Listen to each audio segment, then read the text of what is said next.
You have the SimHeadsUnited, which is actually holding the standard or defending the standard of simulation football video games.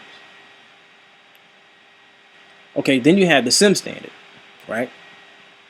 Now, if the Sim Standard and SimHeadsUnited were to come together with the same cause, right? That sound like an oxymoron. It sound like, okay, you got the Sim Standard, and then you got SimHeadsUnited.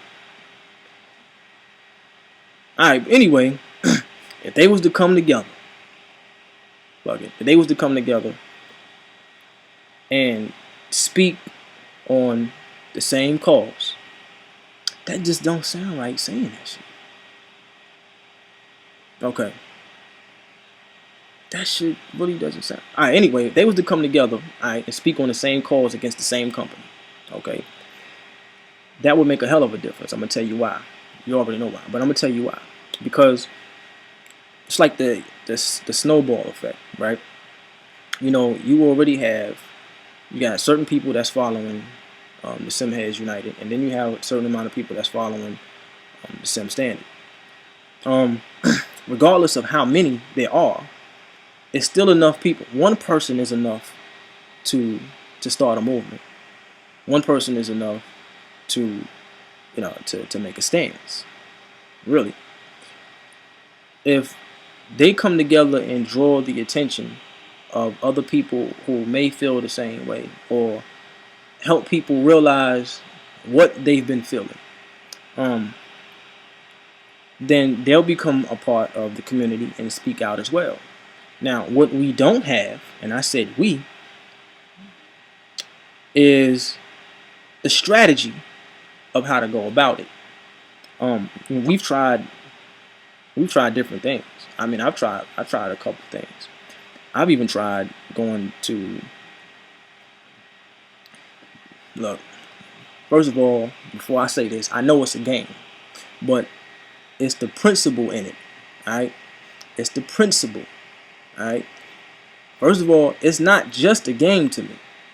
Alright? Because for one, I used to buy these games, but now I don't, and I'm being cheated because I want to play a football game because I grew up playing them and there's never been a problem then.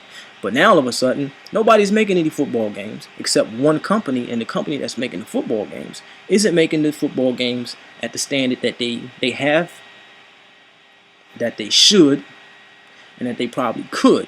And most importantly, they're not giving anyone else a chance to do that. Alright? So it's far beyond it being just a game. Okay?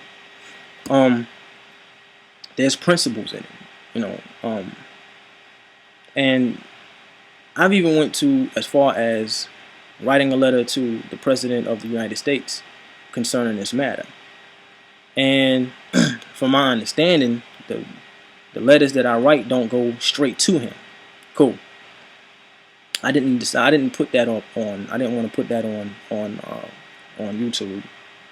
You know, just because of who I was sending it to. You know that, and I didn't want to do that. I felt like that would have been bringing out.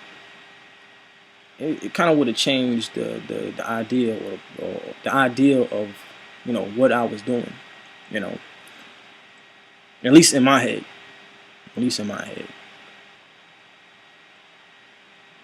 And I mean, we can't go at them about the monopoly, but we can go at them about quality and warranty. See, because that's something else about businesses. Businesses have to produce products at a quality standard.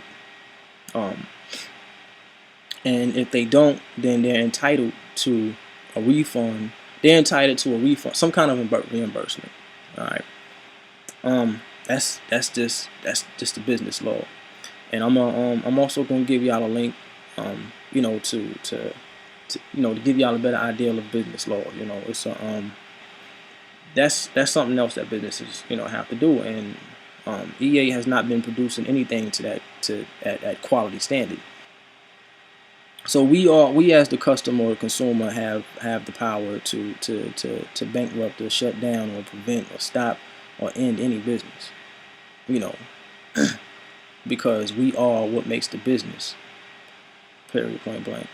I don't care who tells you differently. They bullshitting. Like, real talk. I mean, that's easy math. You ain't good at math, use science. It gives you the same answer. You know what I mean?